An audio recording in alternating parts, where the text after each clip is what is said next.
What's going on, everybody? Andrew Thompson here of the Andrew Thompson Interviews YouTube channel. Everybody, I'm back with my man, Michael Oku, the current reigning British Cruiserweight World Champion.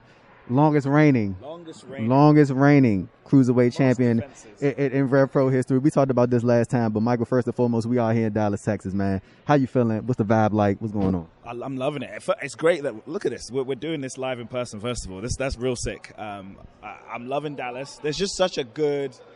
There is a very friendly vibe here in Dallas that I'm loving, and I'm really loving it. I appreciate it. There's people that are coming up to me and that know me. Even if it's one person, two people a day, it's still way more than like I would have ever imagined or expected. So I'm loving it. Right. And you just had a match at For The Culture, man. I honestly, like when I saw you out there, I was kind of surprised. I must have missed like the back end of the match card because I was really surprised when you came out, man. How you think the match went? How you think things turned out? And what was the reception like from the fans? Well, yeah, that was the idea, for me to be a surprise in the show. But yeah, it was one of those things again where, like, you know, there's so many of these guys that they know because they're local. They're guys. And then I'm still, no matter what I do, no matter what I've done so far, I'm still like a newcomer. I'm an outsider. There's some people who haven't seen the things I've done. So but that's the challenge for me. For me, that's like, oh, I like that. I'm like, I prefer it if, like, okay, you don't know who I am. But the aim of the game is that once the match is over, you're thinking about, okay, I'm going to check this guy's stuff now. He's the guy that I'm talking about. And I think picking up the win, half crab, people are going to be thinking about me. Now, I know last time we talked, you were just coming off of all the hype from the Woodlot Spray match, man. Has that hype sort of died down, or do you still like hear certain things here and there? Well, like I said, I think the reason that I'm here is because of that Woodlot Spray match. Just yesterday, New Japan World put the match onto their on-demand service, so there's probably going to be like this whole resurgence of the clout that I've been like riding off that match. So I bumped into, I was just thinking about one of the interviews that you did with Chris Hero. Saw Chris Hero yesterday, and for him to know who I am because he's seen the match and to just heap praise onto me is mind-blowing, but just so humbling as well. So it's still there. I'm still clinging onto it as best as I can, but at the same time, I'm trying to see what new memories and like moments and sick matches I can do. And speaking on RevPro a little bit, man, I know you just came off a challenging for the World Tag Team titles not too long ago. You and Connor Mills had just challenged for the titles. So talk about that match that you guys had, and you know, I know Great British Tag League's coming up too. So like, is it, you know, might want to run back soon? Well, I mean, again, we did it last year, and then by doing that, we accidentally fell upon creating like a real sick tag division, in my opinion. It was the first British Tag League. I won the first British Tag League, and then by doing that, me and Mills became the tag champs, and I held it while I was Cruiserweight champ, which meant doing double duty on multiple shows. We didn't pick up the win trying to get the belts back. Like, it's one of those things where, like, whilst I'm defending the belt, it's like, what do I do? I can just keep defending it, or I can just go for more belts. I'm greedy like that. So, didn't get the win, but it's a match that I do really want people to watch when it goes on demand.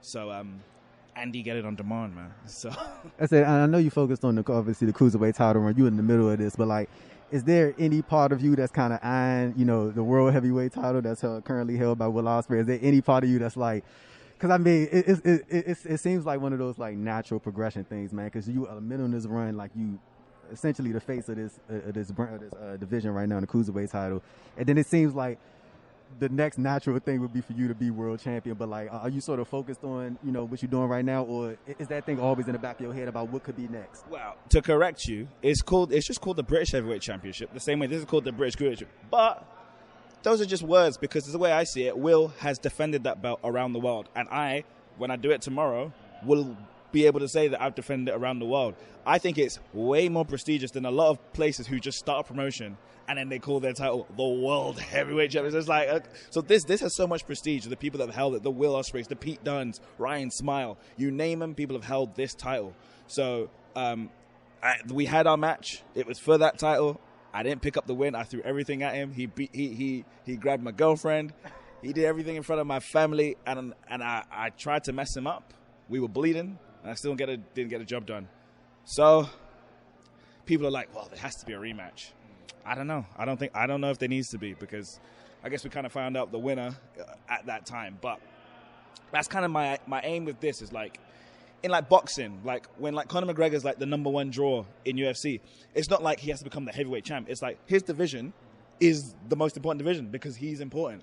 So I want it to be that like I'm the face of RevPro. I've been the face of RevPro for the last few years, and holding this championship and making this championship as prestigious as possible makes this the #1 championship just because I hold it.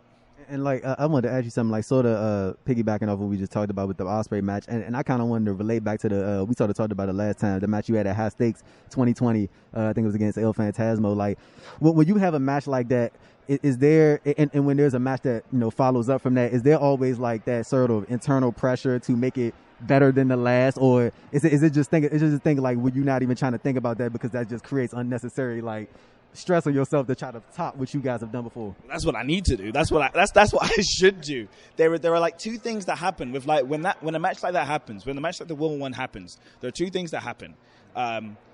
There's the expectation now where like if nobody's seen me before, like I just know how the world works. Now the majority of people who know about me, the first time they ever saw me wrestle was that Will Ospreay match. So if they've just seen that match or they've heard about me having that 5-star match, they'll be like, oh, really? Folded arms? They're going to have this expectation. And that's in the back of my head. I'm like, crap, how am I going to meet those expectations? Then the second thing is, which is I know is a real thing, is there could be a chance that I have a match, and just because it just won't be the quality, like that level of the Will Ospreay match, because there were so many stars that aligned, that they might think that he's thrown it in today. He's throwing it in today because it's not York Hall, it's not Will Ospreay. So there's that thing too, even though I'm just going to bust my ass every single time and try and have the best match possible on every card.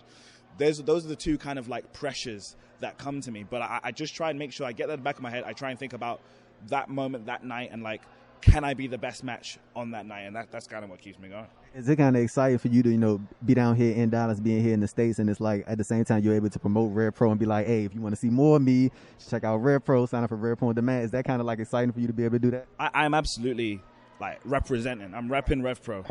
Like I know I'm like representing like the British wrestling scene, but it's specifically RevPro because that's the reason I'm here. That is 100% the reason that I'm here. Is Andy sticking by me through thick and thin and giving me the opportunities and me running with those opportunities, sprinting with those opportunities, that I'm here. So, like, as any chance I get, like, if they're doing an interview, I'm making sure this logo is front and center, coming out to the ring. I'm making sure everybody can see, announce me as this champ so that they know that, like, RevPro is a promotion. Forget about me, but everyone else, the whole promotion, top to bottom, is one that people should be watching around the world. So if I can just fly that RevPro flag as high and as mighty as I can, I'm gonna go do it. And speaking on Andy, man, like I know we sort of touched on it in the previous interviews, but like talk to me about like what it's like having somebody there who believes in you, man, and is able to like sort of put their trust in you to sort of lead this division, man, and sort of be the face of RevPro. Like I know that has to be a cool feeling to know that he genuinely believes in you and what you're doing and what you can do going forward. Yeah, it kind of, back to using the word pressure again, but it helps take away the pressure of, am I doing the right thing? Am I doing the right thing? And it kind of just makes you think, again, as an independent wrestler, you get to create and you get to experiment and try different things. And when you know that he can trust your judgment on some things, and that a lot of the times when you make your own judgment calls, maybe 8 out of 10 times you're kind of like doing the right thing. That's a real cool feeling. It helps, again, ease that pressure off of like, I feel like if you're really new and like maybe it's your debut and you're wrestling for a RevPro, you're like, let me make sure I do everything the booker says, make sure I don't do the wrong thing, say the wrong thing. But with him, there's that comfortability there that I can just do, like, by experimenting, I can go above and beyond as a pro wrestler, which is really cool, really cool. And Michael, as you look at the UK wrestling scene right now, man, it seems like things are starting to pick back up, and like you're starting to get more attention over there. Like, so it's not I don't want to say at the level that it was, pre-pandemic, but like it seems like things are starting to sort of ramp back up a little bit from your vantage point. And as you're looking at it, like, what do you sort of see from the UK scene, and what do you think things are to come? Maybe let's say next year around that time. Like, what do you think? How do you think things are going to look? Well, 2022 is the first full year of wrestling since the pandemic's happened, and we've just entered April. But you look at these first 3 months. If I look at it for myself, let alone like the RevPros and the OTTs and the progresses, like big things are happening. Things are really like starting to like. It feels like things are nearly like normal again, if I use that word. So, yeah, like we say pre-pandemic, but again, like the match I had, that high stakes show that happened this year, post pandemic, post speaking out, like whenever the scene was gutted, but we were able to do that show with all the tools that we had. Very few imports. You can barely, I mean, if anything, the biggest import is Osprey, but he's English. So for us to like use the guys that we've got and create like such a big show like that created so much buzz, there's so much pride that I have in that. And I think that like by the end of this year, we'll see that like, okay, the scene is hot. GCW, who I just wrestled for, are coming to the UK. They're coming to TNT. To TNT.